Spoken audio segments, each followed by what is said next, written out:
data privacy when we talk about when it became actually important and why it is important. People started monetizing data. Every click that a user does online is being monitored, which is being used by these companies to push more and more products. Like as a user, where all we give our data. Hundreds of places with people think number hi to hai, kya hoga? Yes. And that's when it starts. If they will not take care of their data, what kind of crimes which can happen to them and where data plays an important role? You would have heard of a lot of digital arrests happening. People post a lot of things on social media and they make it public that everybody can see. What data privacy means to an organization, what all things they should take care of while collecting users' data. So the application which is collecting my personal data is one way or the other associated with some organization. That may or may not be a legit one. What all rules it states from the privacy perspective? Okay. The main objective of the act is to give more control to the owner. Hello everyone, welcome back to the GB show. Have you ever got a call from someone and surprised that how come he has all your details? How someone have all your personal identifiable information? Have you ever been to a shopping mall and tried to purchase something? An organization is asking you for the data, your phone number to give you the bill, or they ask you to fill a form. They ask your date of birth, anniversary, your income details, and lot many information. Do you know as a user what all rights you have? What does data privacy means to you? And what about the organization which are taking your data? And if you are an entrepreneur or working for an organization, and if your organization have the data which is personal identifiable for any user, what all precautionary measures you need to have? What all security you need to take care of? What DPDPA Act talks about? What all rules are there? And globally, what all means about data privacy? So yes, that's what the topic for today. So to have a discussion on this particular topic, I have with me Lalit Kalra. He is partner EY, having decade of experience as technology consultant, and he is leading voice in data privacy. Let's deep dive into the discussion with him.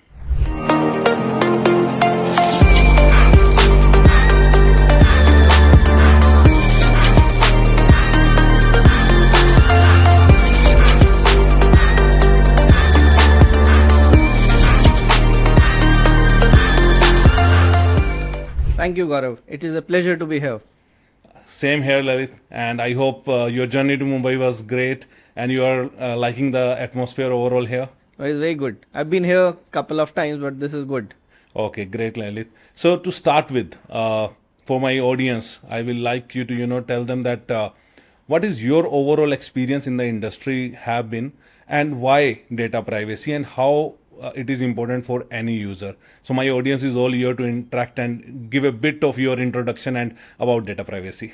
Thank you, Gaurav. So like you mentioned, I have about 2 decades of experience in the information security and data privacy. So I always after I did my engineering, I always wanted to be a consultant.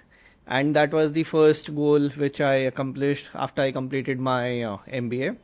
And since then, I've done something new every 2 years, whether it is in the field of information security or whether it is in the field of auditing. Data privacy happened in around 2017 when GDPR came in, the EU GDPR or EU General Data Protection Regulation as we call it. That's when my interest into privacy peaked, and we would have done about thousands of different sessions talking to clients about what is privacy, what does GDPR talk about. And that's when around the same time is when the DPDPA or the earlier data protection bill journey started to the time in which it became DPDPA, which is Digital Personal Data Protection Act of India. So it has been an interesting journey. We've helped clients automate. I have personally automated some of those solutions, and what is interesting is to see how India as a country is evolving in terms of awareness around privacy, in terms of people understanding what is personal data and why it is important. Okay, perfect. And I think while you were talking about it, so you have given me the perfect start, right? So what is privacy and what people understand from it? So that is what I will like to understand from you. मतलब I will call this episode as a postmortem of privacy. So मुझे basic से लेके advanced तक सब कुछ चाहिए. So let's ठीक start है, with that. ठीक है. So privacy, Supreme Court called it as the fundamental right in the Puttaswamy judgment. Privacy, you will have different definition of privacy when you go through the world. The definition which I swear by is right to be left alone. Okay. That is the definition I live by. Right to be left alone. There are different types of privacy. So you have bodily privacy, you will have territorial privacy. The one which we talk about is called data privacy. Is how do I control who is using my data, why is he using my data, and for how long will he have my data. That is what data privacy essentially focuses on. Then territorial is like you have a house, you have the bedroom for yourself. That is the territorial privacy. You don't want anybody to enter into the room. Bodily privacy, you don't want people touching you. So that's a distance is maintained, a social distance is maintained. That's the bodily privacy. And there are a couple of other privacies, but the world that we live in is focusing on data privacy. And then you talk three types of privacy. You know, the first two were foremost important, and everyone is following from since more and COVID, more decades, right? But the thing is, this data privacy, when we talk about when it became actually important and why it is important. Okay, so in the Western world, it has been important, or it has been talked about since 1872. Okay. That's when the first privacy law came in. And since then, UK always had about year 1995, they came out with DPA, which is the Data Protection Act. So since 1995 till 2018, they had UK DPA, which was followed across Europe. 2018 is when EU GDPR came in. And that was a period from 1995 or I would say Y2K era to the time the GDPR came in, the data exploded. And as the GDPR came into picture, as it evolved, COVID hit. And that's when the data actually erupted, the use of data erupted. And people started monetizing data. Every click that a user does online is being monitored. Every website that you go to is being monitored, and a persona of yourself is created, which is being used by these companies to push more and more products. So in a way, if from a user perspective, it would not be wrong to say that our behavior is getting manipulated. What you watch online, what you see, what you buy is actually being not your choice. If you look at it in some introspection, it is because you see it in front of you on a regular basis. Your mind, at the back of your mind, you say, okay, I want this. That's when you end up doing shopping. That's when you end up watching things. So all the shows that we would be seeing, because earlier, if I were to go when we were kids, we only had one or two shows coming each member of the family would sit, say, I want to watch this only. Today, when you go to any of these leading platforms, you will have 5 profiles. A, B, C, kids, father, mother, daughter, son. They know what your daughter is watching. They know what your son is watching. They know what you are watching. And therefore, in each of these profiles, you will see different recommendations. Because every behavior is getting captured. Even if you search on internet a movie, it will start showing on your platform. Yes. So that's where the data is getting used. Yeah, that's the one form. Maybe as a user, if I'm watching this episode right now, and I would like to understand as intentionally or sometimes without our knowledge, like as a user, where all we give our data. Oh, what are the different sources? Hundreds of places. Yeah. Hundreds of places and in a lot of it is people think number hi to hai, kya hoga? Yes. And that's when it starts.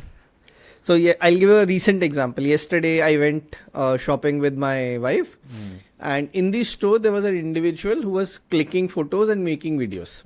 Okay. And it was for the purpose of putting those on the Instagram handle of that particular store. That is one way. People are unintentionally getting clicked and getting their photos uploaded. The other is every building that you walk in, you give your mobile number. If you are walking into an SEZ, they will ask you for your government ID. So you will end up either giving your Aadhaar card or you will give your license. Or because these are the two most common things that a person carries with himself. So two places. Then on all the free newsletters that we subscribe to, we end up giving our email address. And all the societies that are now getting on MyGate or any other platform, there you give your personal data. So there are tons of ways. We go to a mall, you will have people giving you options for holidays. You give your name, email address and mobile number. Yeah. That's how the data gets collected. In fact, once it is collected, now there are data holders who've created such a huge volume of data that it is sold. The data is sold by per record. So the value, my data is a product, right? Your data is a product. Yeah. And depending on how much data is there, it is valued. So if it is only name, email, mobile number, the value is less. If it is higher with date of birth, Aadhaar card, government ID, the larger the volume of data, the larger the elements, the higher the cost. It is being sold like anything. So one point which I can make out of it is that people are collecting the data to profile about me and then sell me something, and they are selling to the organizations who want to sell something to the users, and they want to do some demographics and put together. But another purpose of this is to send it to the criminals, right? So there's a lot of cyber crimes which are happening and which is required your data. So maybe will you like to enlighten my audience that if they will not take care of their data, what kind of crimes which can happen to them and where data plays an important role? Okay, so you would have heard of this from an audience perspective. You would have heard of a lot of digital arrests happening. Yeah. How do they happen? Where do they get your mobile number from? And not only mobile number, they would know exactly that your son's name is so and so, your wife's name is so and so, and they would in a way tell you that your bank account is in this bank. They may or may not have the actual balance, but they'll tell you that this is the bank where your account is.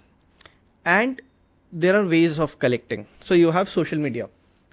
People post a lot of things on social media and they make it public that everybody can see. So if I am going on a vacation somewhere and I put a post on social media, everybody can see that, okay, I went to Goa or I went to New Zealand, I went to so and so place. That's one place. What nowadays all these platforms do is you have an option to tag people.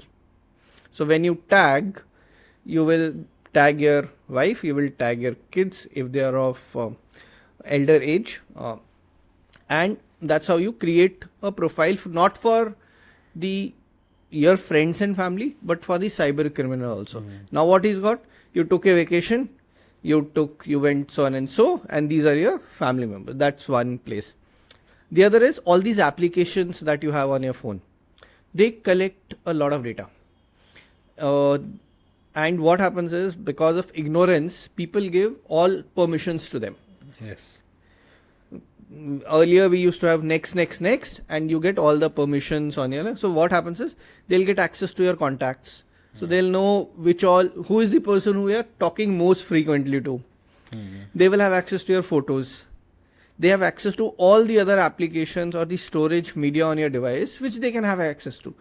So now whatever you think was available to you is now available to them. I'll give an example. So for example, I installed a XYZ application which has access to my SMS or my phone.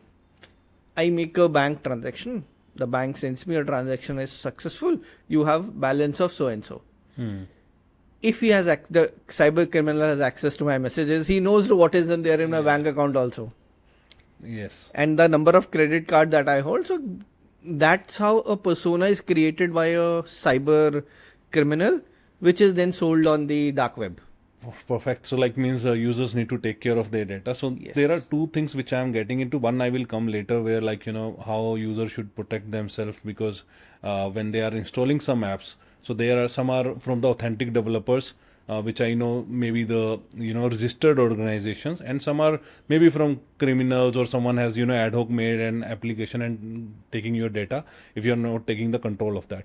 So as a user, what all rights I have, I will be coming to you as a part of the second half of this particular session, but I will like to divert now and try to understand from an organization perspective. Now let's say CyberFrat, we have all a lot of events doing educational stuff, and we collect lot of data, and there are some organization who make these mobile applications, and when user is installing, now they have access to the user SMS, as you mentioned, right? Users direct GPS location camera and all, right? So by now that information is with me as an organization, what should I take care of? And you help organization like us or others to protect the privacy around. So maybe I will like to understand what data privacy means to an organization, what all things they should take care of while collecting users data. Okay. Now that's a brilliant question, Gaurav. So when it comes to an organization, see, up till now we've been talking about what a user, Yeah, exactly. what happens to a data of a user. Now, when it comes to an organization, it's not entirely opposite, but it's a little different. What happens is organizations, in one way or the other, organizations are collecting or using that data. Yeah. So the application which is collecting my personal data is one way or the other associated with some organization. That may or may not be a legit one, but there are tons of legit organizations who have access to your Exactly. data. Now that's where the need of the law comes in. Yeah. Because the digitization happened, the internet usage erupted across India and globally, people started misusing data. And when I say people, it's the organizations. They started created profile, manipulating people's behavior and so on and so forth. That's where the need of a regulation comes in. Because as an organization, I am not doing those things proactively. Therefore, a regulator needs to put in controls so that I follow those. Now, if I am an organization and I have to ensure that I follow all good governance practices, I would be collecting data when I am taking consent of the user.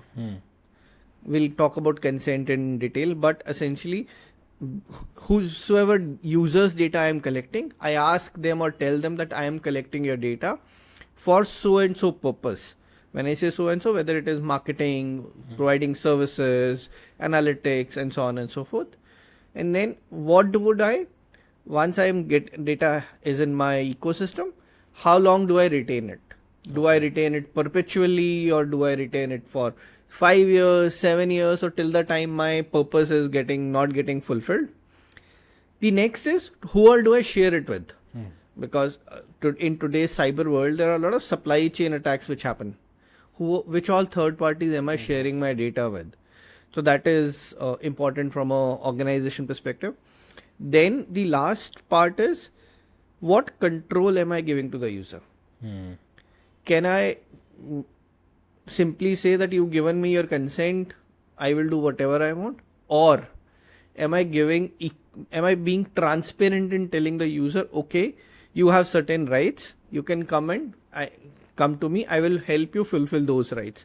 So those are some of the principles of good governance when it comes to managing privacy for an individual. Okay. And with an individual. Fair enough. And for these organizations you're talking about, there is a need of law, right? So, and right now we are talking about DPDPA Act as well, and soon it's going to be published. So maybe by the time this episode goes, we may have all those rules in there. But as an organization, for me, how I will get impacted and what those rules means to me. So can you enlighten me with some of those rules and which organization needs to be taken care of? Okay.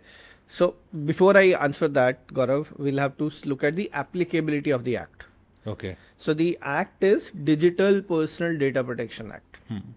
So the word digital says that any data which is collected by the organization in digital form, or if the data is collected in hard copy but is later digitized, comes under the purview of the act. So that's the data part. Now, which all organization need to comply with it is, if I am an organization which is established in India, providing services to people in the territory of India, I need to comply. Okay. Second is, if I am not a company which is based out of India, I am a global multinational, but I am providing services to people in India, then because I am providing services in the national boundary of India, I need to comply. So any organization which is providing services to people in the boundaries of India has to comply, or national borders of India has to comply with the act. Okay. Which means all the obligations that are defined in the act, I have to comply with those. Okay. So let's go to the next part of this, like what all rules it states from the privacy perspective. Okay, so the act essentially focuses on, the main objective of the act is to give more control to the owner, Okay. which is me as an individual. Okay. And the term that is being used is called data principle, which indicates that I am the owner of my data. I control what you do with my data, for how long you keep it. So that is the objective of the act, to give more control to the individual. Now, for an organization to be able to do that, the act has given certain provisions. The first provision is, on what basis would an organization collect and process, or they call it as the legitimate basis of processing as well. Okay. And that's where role of consent comes in. Now, consent has always been there. I mean, earlier we had IT Act, the globally also we've had some or the other form of consent, but it was always I agree and you move on. So you, in a way, legally you've given your consent, but as a user you did not have a choice. Yeah. Because if you remove that tick, the application or the website will work. not let you go forward. Yes, exactly. So you did not have a choice. ये वाला मेरे साथ भी हुआ है. ये सबके साथ हुआ है. And that's where the challenge comes in. When the companies say I agree to the terms and condition and privacy policy, the user does not have control on the data. If they say I will collect and sell your data, if I want to use those services, I don't have an option. I have to click I agree. Yeah. Right? And earlier, till before the global privacy picked up, it was always pre-ticked. The user had to just click next. So that was implicit consent. Now, after EU GDPR came in, that is one thing which has changed globally. It is no longer an implicit consent. It is an explicit consent. What that means is, I as a user will have to take an action to be able to give you that consent, for you to record that consent. So that's what explicitly clicking or actioning something means. Then there are certain other pieces of consent. Consent has to be informed, non-ambiguous and specific. Okay. So I cannot club the consent. Okay, I will use your collected data for services, marketing, analytics, all in one go. I'll have to give obtain specific consent for different purposes. Okay. Giving more control to the user. Okay, I want to use your services, but I do not want to get notified. So don't send me notification, but I'll still be your customer. That's a consent notification or a consent that the company will have to give. Now, this gets clubbed with notice, which is another mandatory requirement under the Act. Is whenever an organization is collecting data, at the time of consent, they have to give a notice. Now, what is notice? Some people call it as the website privacy policy or privacy policy also. What essentially tells is, what all data will you collect? Why will you collect that data? Who will you share that data with collect? What all purposes would you utilize that data for? For how long will you keep? And who all will you share that data with? And as an individual, what all rights do I have? Okay. If I need some help, who do I reach out to? So that's where the detail of grievance officer or the DPOs come in. So those are the two main bases under DPDPA which give a user on when the data is collected. Now, globally, these are very simple. Consent and notice, you do it on the website. Yeah. But India wanted its own taste. So what they've done is the notice which is given, the organization has to give an option to be able to make notice available in as per the 8th Constitution of India. What this is, which means 22 languages of India. Oh. So in addition to English, if the user comes and asks that I need a notice in my local language, and if that local language is of the 22 languages, the organization will have to make that notice available to the user in that particular language. Okay. Now, from an organization perspective, this might seem daunting, but think about it from a car dealership perspective. A villager goes and wants to buy a car. He knows, okay, I want to buy this car. He does not understand, okay, what is data. But for instance, we are able to make people aware that, okay, privacy data, आपको data नहीं share करना. There he comes and says, he does not know English. अब वो जाके बोलेगा, भाई मुझे मराठी में नोटिस दो आप, या मुझे हिंदी में नोटिस दो. The organization will have to do that. Oh. To cater to a larger audience that we have in India, that was a required step which the ministry did very well. Oh, okay. Then, so this is the when you're collecting data, and globally when you see under GDPR or others, they've given multiple bases of processing data. GDPR has 6 bases of processing data. In India, we have majorly 2: consent and legitimate use. Now, legitimate use gets kicked in 2 ways. Okay. One is where I voluntarily give you my data. I publicly go and share my mobile number, my date of birth, and so on. I've given voluntarily my information. The other is for employment purposes. You want to employ me, you need certain information because you have to comply with the PF Act, you have to comply with income tax, companies act, so on and so forth. And consent in those cases does not work because there's an imbalance of power. मुझे नौकरी चाहिए तो आप जो बोलोगे मैं करूंगा. Correct. So consent in a way does not work in an employer-employee scenario. Therefore, they've given that as a legitimate basis when in case of those situations. Those are the 3 major ways by which a company can collect and process data.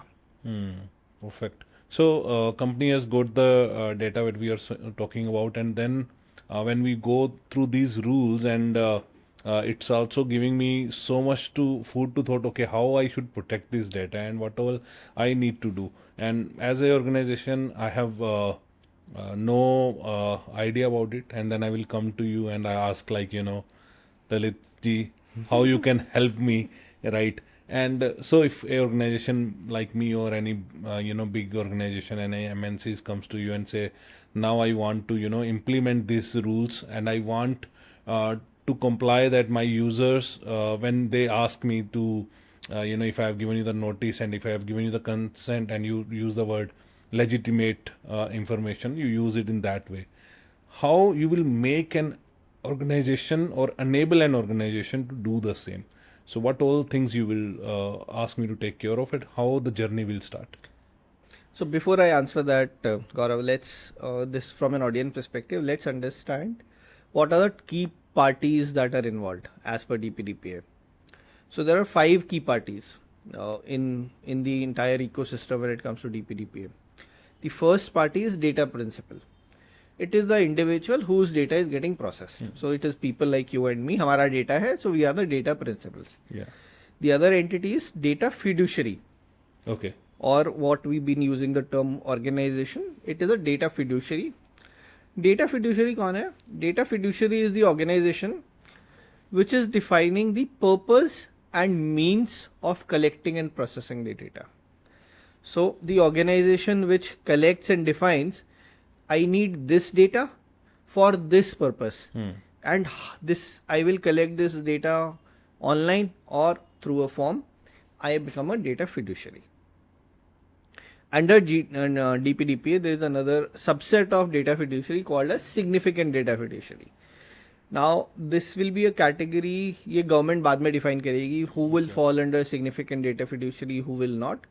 But to an extent they've given an idea that depending on the volume of data getting processed, depending on the sensitivity of the data, and depending on the risk that it poses to the data principal, the organization may or may not fall under a significant data fiduciary.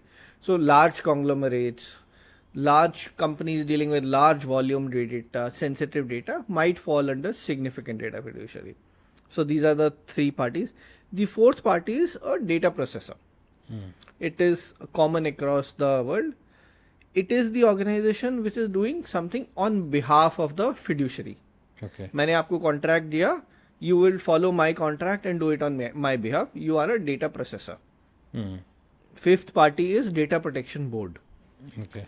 This is the regulatory body who will ensure India में DPDPA Act implement हो और उसको monitor करेंगे and enforce करेंगे. So this is the enforcement body which will be set up by the government. These are the 5 key parties that we have under the Act. Now that we understood this, there are different obligations for different parties. That's the reason I explained कि 5 parties क्यों important है. So let's first talk about the fiduciary. Okay. Fiduciary, there are mandatory obligations and there are prerequisites which come by virtue of because I am a fiduciary. So under the Act, there are 4 mandatory obligations. Notice, consent. The other is storage period limitation. What it means is that I would store the data, or I need to store the data only till the time I have the purpose for which I have collected the data. Post that, I should be able to delete the data. Fourth is technical and organizational safeguards, which is where the entire data security comes into picture, or data protection comes into picture. I have collected the data, but I need to protect it. And that's where the mandatory requirement of technical and organizational comes in. Between these 4, there are different sub branches, I would say, which come. So for example, under the technical organizational security, you have a requirement of data breach notification. If there is a breach, today you inform certain in 6 hours. RBI has come up with a timeline. SEBI came up with a timeline. In similar way, the DPDPA says that within 72 hours, a data breach needs to be notified to the Data Protection Board. So there are subset requirements which come out of these. But mandatory obligations are only 4 for the data fiduciary. Then the other pieces, there are penalties which are applicable in case a user is not, or in case a company is not complying with the obligations. And those penalties are to the tune of 250 crores if I leave everything intentionally open and don't do anything. And there are penalties wherein I fail to report a data breach. I fail to fulfill a data principal right, and so on and so forth. Now, those 4 mandatory obligations, there are mandatory prerequisites which come in. So for example, for me to be able to fulfill a data breach notification, I'm sharing my data with a third party. They are working on my behalf. Unless I have a valid contract with a third party which says, okay, I will tell you in 48 hours, how will I inform you in 72 hours? How will I inform the board in 72 hours? So my contract needs to get updated. Secondly, the reason why a third party program becomes important is, we've seen a lot of companies, what they do is they outsource their payroll processing. Mostly. And the vendors to who they outsource payroll processing they're small time vendors. They are not huge, large firms. And we've done these audits wherein we've seen it. आपका 30 लोग का company होगा, and you would be processing payroll for large companies. Okay. Now the irony that happens is the company has implemented all the technical controls in their ecosystem. They have all the technology that you can think of. Now but the payroll data goes to that vendor for processing. 30 people, small organization with a smaller office. They do not invest so much in technology because 30 लोग हैं, क्या technology चाहिए? And the business model is such they can't afford. All 5 companies ka data comes and sits in their shared folder. All 30 people have access to all 5 companies ka payroll data. They can send the data on their Gmail, they can send the data on their Hotmail. There is no control. So while you have done controls, you have taken consent, you've done everything as a fiduciary, your vendor is not following any of this. Fine, you go and say, okay, मैं contract में back to back sign कर दिया. Fortunately, unfortunately, you get penalized. Let's not say 250, let's say 50 crores penalty because of not following the act. Now you will say to the vendor, once the investigation is over, that okay, you identify इस vendor से मेरा data exfiltrate हुआ. Then what do you do? Boss, मेरे पास contract है. You pay me 50 crores, I'll pay to the board. Vendor will say, I will shut shop in 50 crores. उसका तो revenue नहीं उतना. Right? He will declare bankruptcy. What? He has nothing to lose. No. He has a 30-member team. They will get job somewhere else. The vendor will file for bankruptcy. Who gets penalized is the data fiduciary. Because he did not do his due diligence well. And as per the act also, there are no obligation on the processor. All the obligations are for the fiduciary. And he need to ensure that the contract is done properly. Contract and due diligence. Due diligence of vendor onboarding. Of the vendor that you are taking services from. See, contract किया उसने तो bankruptcy declare कर दी ना. हाँ, if he is capable enough to pay. Capable enough. What are the controls that he has implemented? So the third party risk management program, which was now is earlier people used to ignore. But now because of DPDPA Act, I think it will get its due credit back and organization will focus on third parties and what controls are they implementing. Fair enough. And now because you have made me so much scared, right? With 250 crore rupees hanging on my head because I collect so much of data. Sure, Lalit, actually you're talking about this organizational, this data, the minimization, limitation and lot of stuff. So this data, even if I have collected, as storage is, you are talking about the duration perspective. But storage, अगर मैंने India में नहीं किया, बाहर किया, and we were many times I've talked about the term like data localization as well, and sometimes I have third party which is out of India, or maybe I'm working with any partners, different organization. I may need to do some data transfer. What is related to that? Do I have any obligation for the same or anything I need to take care of from that perspective? So that's an interesting journey that has taken place in that domain, Gaurav. When the first version came in, the data protection bill of 2018, it had put localization in very strong manner. But in the current version of the act, it is the entirely opposite. And it is, what it does is it's allows for globalization. It allows for companies to utilize services at other jurisdiction also.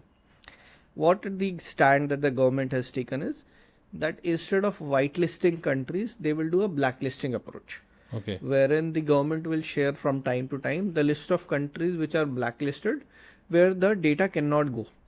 Rest everywhere the data is allowed. Data transfer is allowed. And whenever the data transfer is allowed, you will have to anyways comply with the other obligations of the act to ensure that data remains secure and safe. But there is no restriction on localization per se. Okay. They've in some of the provisions of the act, they've talked about some critical data not going out, but that also they will share what all comes under that critical data and which all countries it cannot go. But primarily they've taken an open-ended approach in this scenario. So that's a good thing for a country like India. Okay. And there is another role which is apart from CISO, CRO, now it's coming as a DPO, that ki for privacy अभी अलग से किसी को लेके आओ, right? So what that role stands, the ground for an organization? Who should it be reporting? What all responsibility that particular role will have? Yeah. Some So insights on that So too. that's one role which is the talk of the town. Yeah. The role is data protection officer. Under GDPR, a DPO is mandatory for a organization, but in India it is mandatory only for a significant data fiduciary. Okay. So, keeping in mind that compliance is no longer a burden, they manage it only for a significant data fiduciary. We as consultants recommend every in organization to have someone, which it could be a part-time role as well, but you should have somebody who is responsible for managing privacy within your organization, and that is the role of DPO. It is in line with the global principles that it reports to the highest level of authority within the organization, to the board or the CEO. They have not given the qualification per se, but the role of DPO is critical because he has to ensure that the company implements and ensures compliance with the DPDPA. So like when you talk about the 3 lines of defense or 3 lines of governance, a DPO essentially falls or sits in the line 2, wherein he is not actually implementing, but he is ensuring that those things get implemented. So he is responsible for ensuring that privacy is followed in the organization and is implemented. So going forward, he will have whosoever becomes a DPO will have a major role in whether a company succeeds or how the data strategy in that company continues. A DPO will play a critical role in that. Want you to help me that how should I start?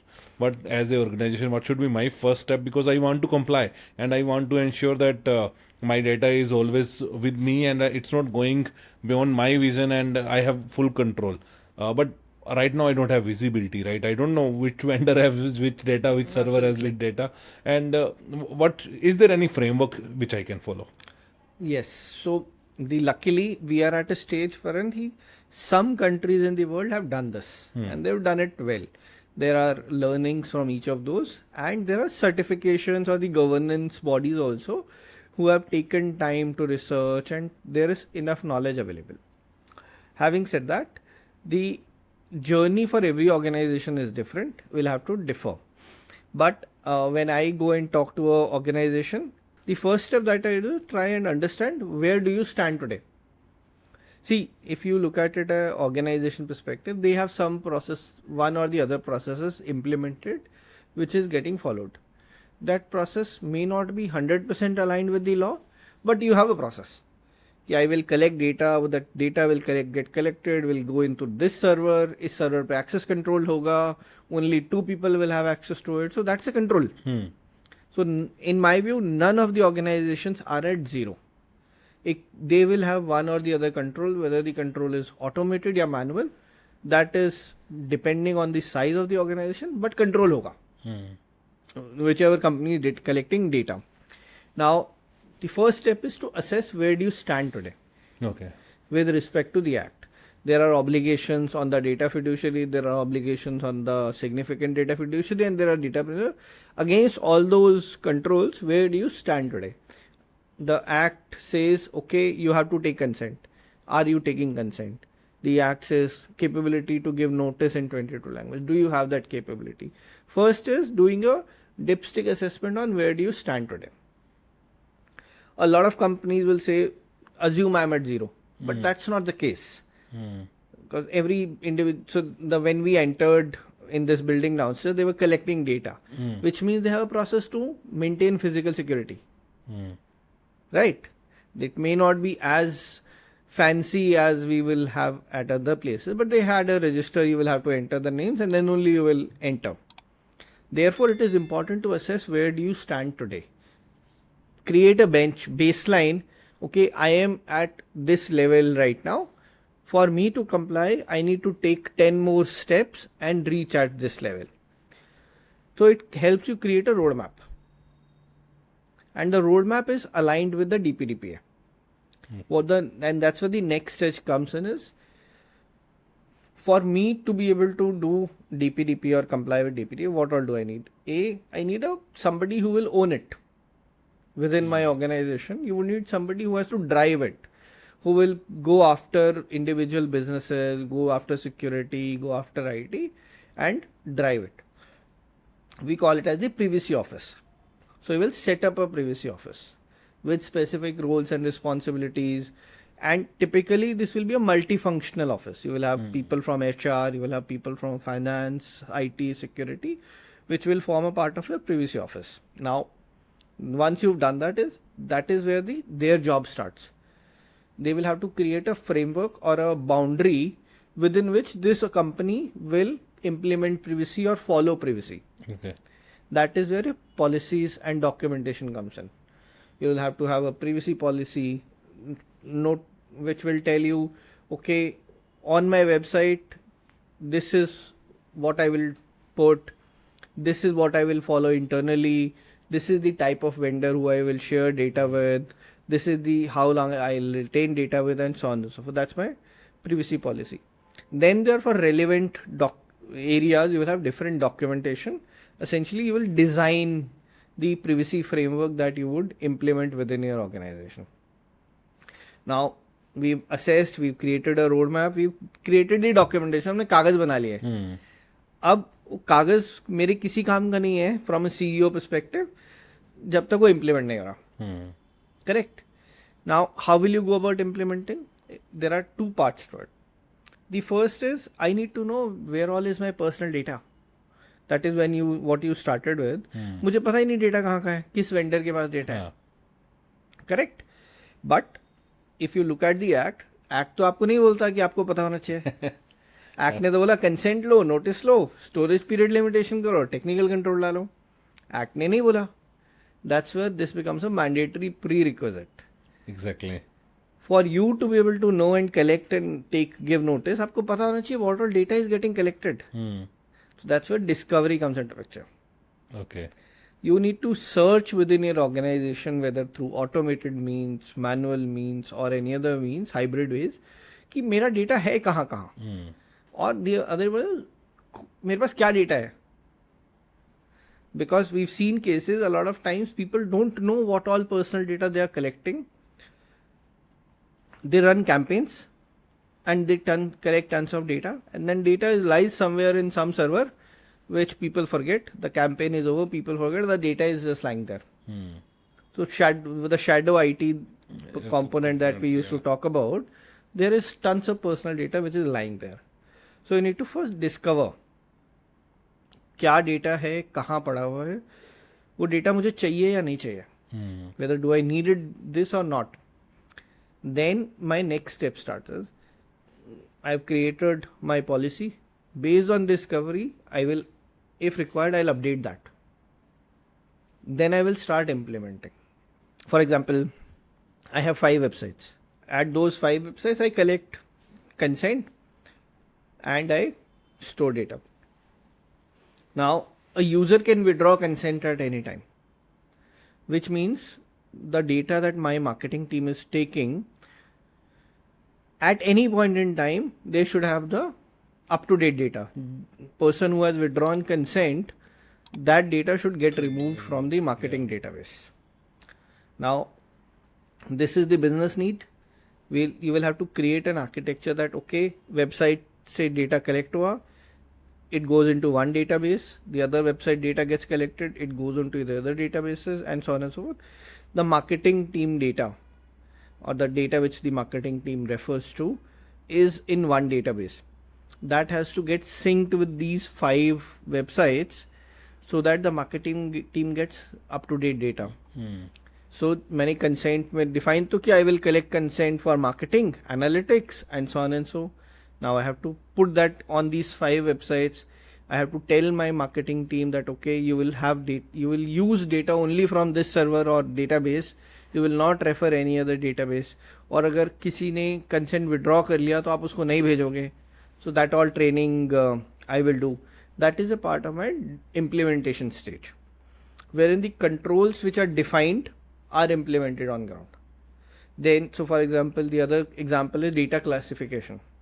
People say, okay, I have name, email, personal data, I have business data. Which one should I let go, which one should I retain. That's where classification comes into picture. Then DLP, data loss prevention. Which all data should I allow to go out of my company? Which all data should I keep within my company? Those controls ka implementation comes into picture. So we've done the assessment, set up the baseline. As per that baseline, we've created the documentation. As per that documentation, we've done the discovery, what all personal data exists, at which all systems it exists. And now I start implementing. Now the control that you will implement, Gaurav, no, it would be aligned with the discovery. Okay. Because if I have a server which has health related data or which has financial data versus a server which is only name and mobile number, the sensitivity of the data changes. Be totally different, yes. Yes. Although the law does not differentiate, but as an organization I need to, because if I have to put 10 controls on server A, I will not implement 10 on server B. Because the cost arbitrage. और लाला companies तो फिर Yes. Lala company will not do that. And therefore the discovery will tell me मुझे कौन सी जगह पे कौन से control लगाने हैं. So once you discover the data, you will categorize your data or different servers or applications into different categories. Whether you want to categorize high, medium, low, high risk, low risk. Accordingly, you will define a control library. मैंने 500 control का library define किया कि मुझे ये implement करना है अपनी company में. But if I implement all those 500 all my system, my cost will go haywire. Exactly. And it will not make sense to do business post that, right? So I will decide जो मेरा high risk system है, I will implement stringent controls over there. Wherever my data is lesser or it is a low risk system, I'll have a lower control on that system as simply. So that's the part which organization will have to do a risk assessment based on the data which they are processing and implement those controls. Okay. The last this is only for a significant data fiduciary, is DPIA. Some data protection impact assessment. Some will do it along with the discovery and some will say कि मैं बाद में करूँगा.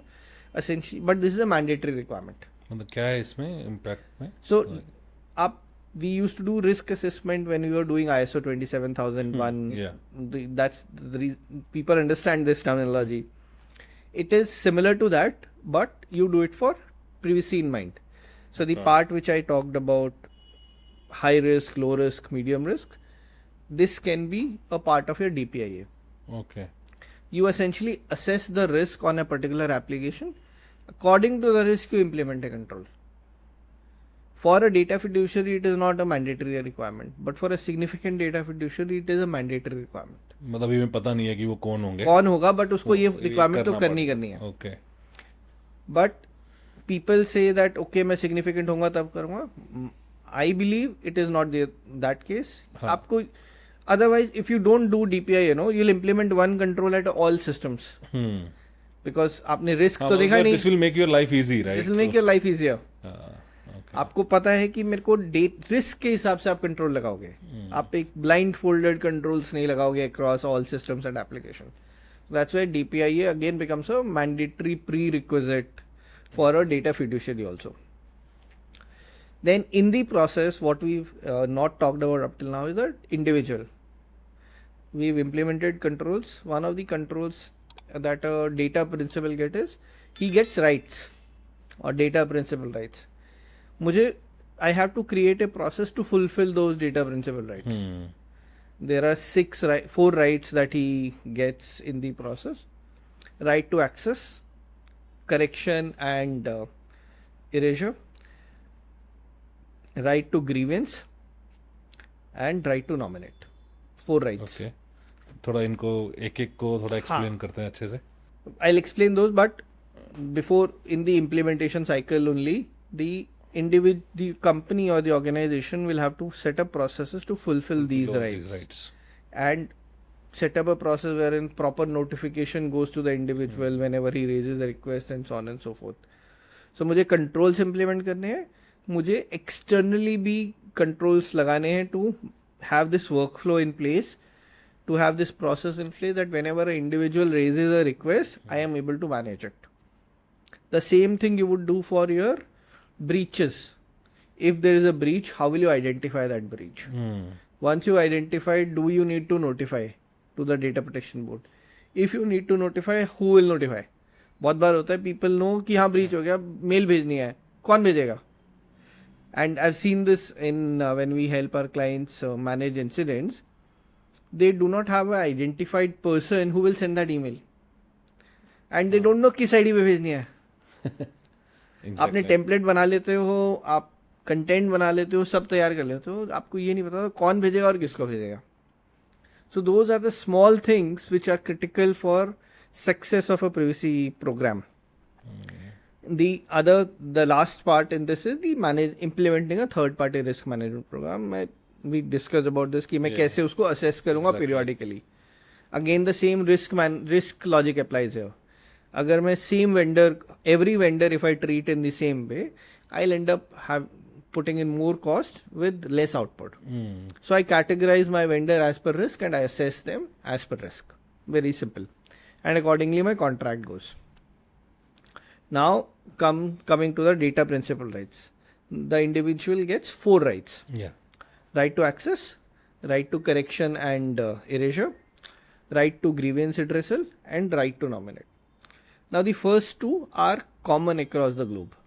Right to access essentially means as an individual, if I want to know, what all personal data you have about me, you should be able to tell me, boss, I have all these personal data which I am collecting about you. This is my data, and this you should be able to share with me in a machine readable format, CSV, Excel, and so on and so forth. बहुत simple है, it's not a complicated, right? All you have to do is, based on the output of discovery, you need to give the data. Then right to correction and erasure. Correction is anyways good for the organization because they get updated data. But erasure is where the challenge comes in. If an individual comes and says, okay, I want you to delete my data or erase my data, that's where it becomes tricky for the organization. Organizations need those data, not only for the purpose that they've collected it for, but they need it for legal and statutory requirements. Because tomorrow enforcement directorate come and say, show me that data, income tax might need data, you will need data for PF purposes. There are many legal bases for which the organization needs to store that data. अब अगर मैं delete कर दूंगा तो I will become non-compliant there, right? So that's where it becomes tricky. I need to be, as an organization, I need to be able to know मैं कौन सा data delete कर सकता हूँ, मैं कौन सा data delete नहीं कर सकता. The individual has a right and the organization and we respect that right. But we also have a statutory and legal obligation. To run my business, I have that legal obligation which I need to fulfill. So I will not delete all your data, right? So this is a classic example with which we've seen happening globally is prospective employees come and ask for this. Employees come and ask for this, or a lot of times customers who have bad experience, they will come and ask for it. In those cases, it might be easier for an organization to say, okay, I will delete or not delete, but the background work is very complex. The data that we discovered as part of the discovery stage, we need to tag that. And that's where I was talking about classification is. If I only have name, mobile number, or I need to have the CCTV footage, I need to know what time did the person logged in, I need to know what are the salary paid and so on and so forth. There will be different classes of data which we will be collecting and processing.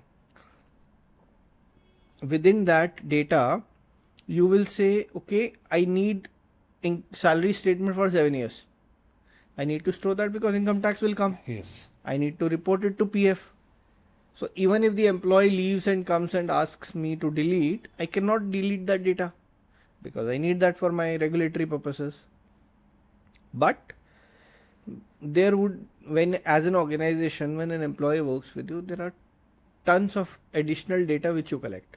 You will collect कि उसने कौन सी training करी थी, कौन सी कब से कब वो छुट्टी पे गया था, what were the favorite foods, what all events did he participate in, and so on and so forth. A lot of which is not required for your legal obligation. Correct? Yeah. When a person or an employee raises a request, you will have to identify which data I need to retain for a longer period of time and which data can I delete. And that's where the principle of data minimization comes in. If I do not need that data, I will have to delete that. So Lalit का name चाहिए उनको, mobile number चाहिए, email ID चाहिए, salary statement चाहिए for a duration for managing a legal obligation. कौन से event पे गया उनको नहीं चाहिए, you'll have to delete that part. So your system should have the facility to delete a particular record or delete a specific set of data. Prospective employees, what happens is आपने apply किया नौकरी के लिए, then you did not get selected, so you will come and say कि मेरा data delete कर दो. But it's very easy for a individual to come and say, but for a organization it is cost. For you will to go and interview the same person again, it is a time and effort, right? So therefore, as an organization, you would want to say, okay, if not 1 year, I will keep your data for 6 months as per my policy, after which I will delete. So you need to be able to know which data I will delete, which data I will not delete. Companies get background check done. They roll out the offers, but the employee does not join. Then also you need to know which all data you need to keep, which all data you need to delete. So it is it's not that easy. It's not that simple. It's complicated. It is a little complicated, but it's not something to be scared of. It is. I know, that's where experts like you comes in there. Okay. Yes. So that's how. So that is the second right. Erasure and correction. The third, and these two are very unique to India. Okay. Right to grievance redressal and right to nominate.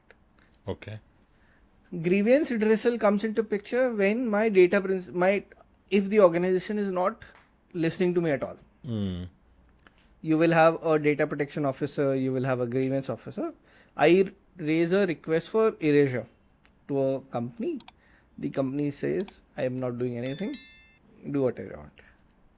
And this we are just saying for the heck of saying, but the company does not respond to the data principal request in a timely manner. Now, if that happens, the tendency of people would be to go to the data protection board. Now, considering the size of India, the data protection will get overwhelmed with so many requests coming in. Yeah. So, that's where to handle that, there comes a grievance officer. Companies have had a grievance officer today also, but that was specifically from consumer perspective. If consumer has a complaint, go and raise it to the grievance officer. Similarly, if any of my data principal rights are not getting fulfilled, I have some other query which is not getting it, I raise it to the grievance officer of the organization, and they will have to rectify or inform me within a particular duration. If that also does not happen, then I will go ahead and raise a complaint to the data protection board, which would then investigate. So essentially, if after the grievance officer also does not have, I will have to go and knock the door at the data protection board, which will then result into investigation for the company. So that becomes a toll gate. And the role of grievance officer becomes more important and critical, because उसके बाद तो सिर्फ investigation आएगा. The right to nominate is also very interesting. Now, what happens is, in today's world, an individual may die, but his data is online presence is not dying. Exactly. We know so many people whose profiles are still being maintained by the family, but the person is no longer in the world. To manage that, and to take care of those parts wherein the numbers are retained by the people, they have an emotional attachment with some of the information. That's where right to nominate comes in. Right to nominate is only for in case of death or disability, wherein I am not in a mental state of mind to understand and process how you will process my data. I nominate someone on my behalf to manage consent with you. So that it is easier for the individual who is not in a situation to be able to control what happens to his data. So in my view, if you ask me, Gaurav, these two laws do not exist globally. Okay. And these are a welcome step.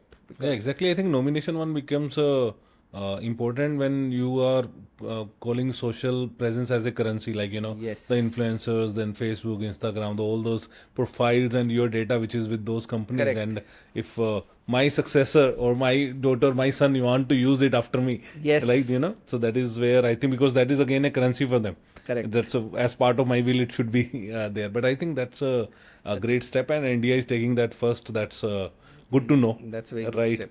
But the where you feel the challenge, because users, because these four principles you have told about, and we are doing security awareness from like decades now, and still people are not aware.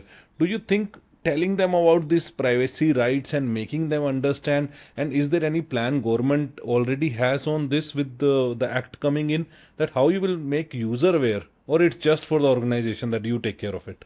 So will it be easy? Answer is no. Is it impossible? Answer is again no.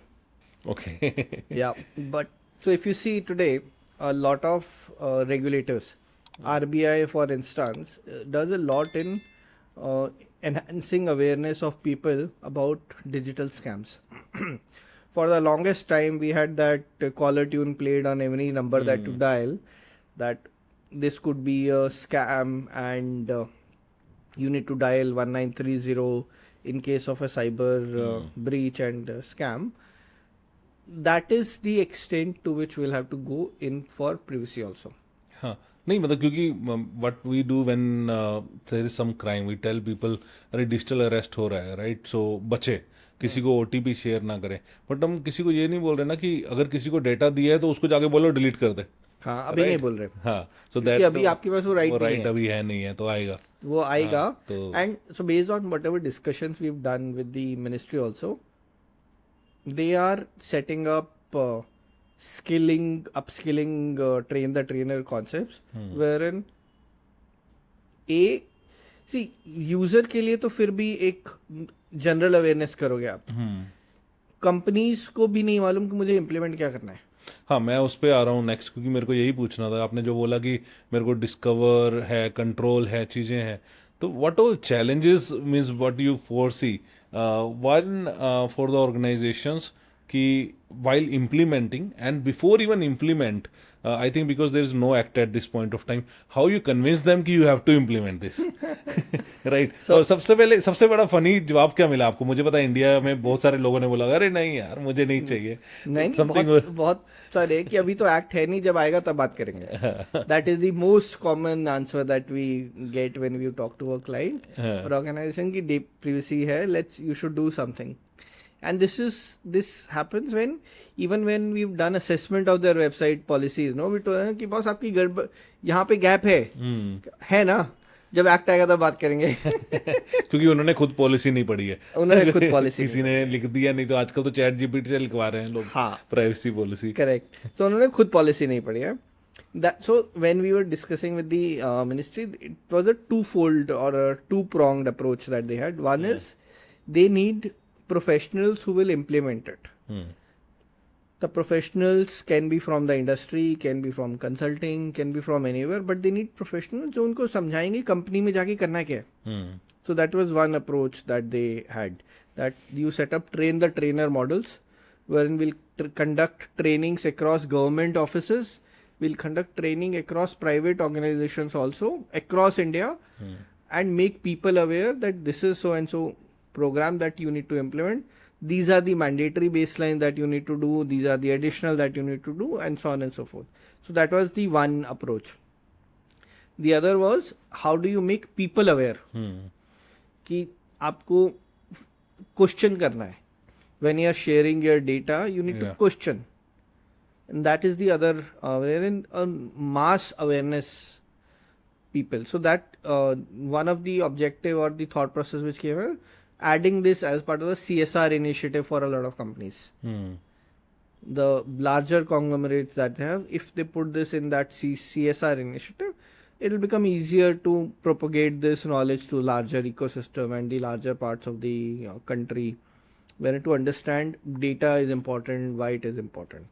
So it will take some time, but we'll get there wherein people start to question why is my data being collected. So the latest example which I started with, the individual was recording yesterday. So somebody went up to him and asked, would you be putting it on social media? He said yes. He said, you cannot capture my photo without my consent, please delete. And the individual made him delete that photo. So there were 5 other people watching. At least one would have learned कि कल को कोई मेरी photo खींचेगा तो I can go and stop. नहीं, वो that's a individual level. I don't know, मतलब थोड़ा complicated होगा. इसमें 2 चीजें हैं which I think like one, cyber crime of course will reduce if this act comes in. Hopefully. Hopefully, because right now no one is following those things. So like for me, data is I've everywhere. seen, I buy a car, okay, and next year for insurance renewal, I don't know from where 10 companies call me, right? At least that will stop, okay. And second, when you were talking about yesterday, you saw someone recording, but today it's a common practice. Like, on my car, I have a dash cam, right? Will that be impacted? Because there's so open-ended, No, lot because of things. see, there is a difference. The dash cam is for domestic and personal use. That is only for a scenario to be able to protect yourself in case something happens. Yeah. That is domestic purpose. That is exempted under the act. Okay. But the part which the cameraman was doing yesterday, he was putting it on social media on his handle, business handle. Okay. It is no longer domestic. That becomes corporate and official use. That comes under the purview of the act. Fair enough. Okay. So the other pieces, which 2 parts which we've not discussed, and this is also, I believe, is very much needed for India. There is a concept of consent manager. Okay. What happens is you have technology companies here, you have startups who understand, okay, what is a governance framework, what is consent, how do I implement it? Easier for them. But you go to smaller parts of India, and within Bombay also, you go to different buildings, you will have small companies who are collecting and processing data, but they do not have enough skills and manpower to manage consent. That's where the role of consent manager comes into picture. Consent manager would be a different entity who would be set up as a data fiduciary. They will act as a bridge between the fiduciary and the end user. Okay. So a consent manager will have so it's like the concept of an account aggregator. Rather than me going and talking to the company directly, I will talk to a consent manager who will go and talk to the company. So it's a consent as a service. Consent as a service. Right. Yes. Okay. The consent manager will be registered with the data protection board. They will have to implement all controls that a fiduciary has to implement. But it is, from a organization perspective, it is very good because I don't have to set up that entire infra. I don't have to train so many people. I will just hire a consent manager who will collect and manage consent on my behalf. I will take data from him when I have to do my marketing. Anyone working in that space right now? So there are about 5 consent managers which the government has identified already. Okay. Yes. So there are different people who are setting up companies. They've given a criteria also. जैसे लोग पहले 13 के पीछे भाग रहे थे, अब इसके पीछे जाएंगे. Similar. We want to register for this. Okay. No, इसमें और भी आएगा. So a significant data fiduciary has to get a independent audit done every year. So certain wala part will get extended here also. Okay. Oh, good. Yes. So consent manager is one good thing for India because such a large landscape, you do not want compliance as a burden. This will help those companies and still give control to the individual. Okay. The other piece which is nowhere happened globally is the children. You have your all ed tech happening. You have your all children data is everywhere. and that is sensitive data. You want that data to be treated separately. What the government is saying is, if you are processing data of a child, you need verifiable parental consent. Okay. Globally, everywhere it is parental consent. यहाँ पे आपको verify करना है कि आप जो consent ले रहे हो आप उसके पेरेंट से ले रहे हो या गार्डियन से ले रहे हो. It is a burden. Initial, it is a burden on the. How is different? Like parent consent or verifiable parent consent? So difference is, my child goes and registers on a website. I simply say I am under 13 years of age and I am the parent, and I add the email address of my parent and I go ahead. What happens? I have just added, so the company assumes parental consent. Okay. In this case, there will be a verification which will have to be done. Whether, so the ministry is trying if the digital lockers can be set up through which authentication can be done. Okay. So that it will give a control to the individual that, okay, if somebody is processing, they have obtained verifiable parental consent before processing the data of child. Okay. So that's the difference. You have to take an extra step to verify. Fair enough. Got it. And child age, you mentioned it's 13 years. 18 years. 18. For India, it is 18 years. Oh. Same as the. Globally also it's 18, not 13. Globally, it is different. Okay.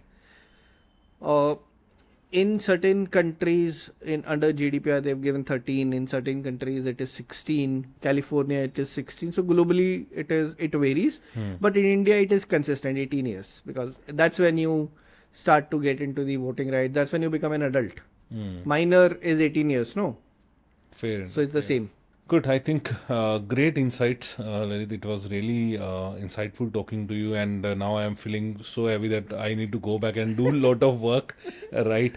So at the end, maybe I will ask you to talk to my audience where, after listening this, even my users are overwhelmed, okay? So I will like you to tell that users, like from here, if they need to take care of their privacy, what all things they should take care of, what all best practices you like to share with them, and my audience is all yours. Thank you. So it's been an interesting episode, Gaurav. So when I am talking from a user perspective, the first thing that I need to understand and take control is that it is my data. And I need to be in a control of what happens to my data. Who my data is shared with, why is that data shared with, I need to have control on that data. And most importantly, I need to be aware of my rights. मेरे rights क्या हैं? क्या मैं consent withdraw कर सकता हूँ? क्या मैं data delete करा सकता हूँ? What are my rights? And most lastly, if somebody is not following those, what are the protection measures do I have? Can I go to a grievance officer? Can I go to the data protection board? And if yes, how will I go? Yeah. If those things does not happen or do not help, then what is my way out? Whether it is social media or taking the case to a high court. But most importantly, I need to understand that personal data is important, and I do not simply go about sharing that with everyone. That is the mantra that everyone should follow. Fair enough. And I have just one last question for you. Where specifically for user you have addressed, for organizations, while they are collecting data, best practices you like to suggest with them, because one is something data minimization, you have told about that. Apart from that, are there any principles the organization should take care while collecting the data? Okay, so while collecting the data, first is the principle of data minimization, which is I only collect data which I need. Yeah, the rest that is data what you explained earlier. Rest data anything else? The other is purpose limitation. Okay. What purpose limitation is? I collect data only for the purpose for which I need it. I do not collect data for any other purpose. Today, if I am taking a data for prospective employee, I will use that data for interview purpose. I will not send it to my legal, I will not send it to finance for simply storing. Like when I started with key, when you are actually asking for number 4 to give the bill, then only give the bill, don't send the ads later, right? Exactly. Yeah, okay. That's purpose limitation. The third is storage period limitation, which the law has made mandatory. I will store the data as long as I need it, only for the period which I need it. So those are the three main ones. There are others, but from an organization perspective, these three. I should go for minimization, limitation, and storage, which is required. Yes. Great. And with this great note, we'd like to end this particular episode. And I think with this, the insightful information which I have got from you, you deserve a goodie bag from the GB show. Here it is for you. Thank you. Thank you. Thanks. And thank you for being on the show. And guys, I hope you enjoyed this. I will see you next week, same time. Till then, be safe. Take care. Bye-bye. Thank you. Thank you, Gaurav. Nice catching up with you.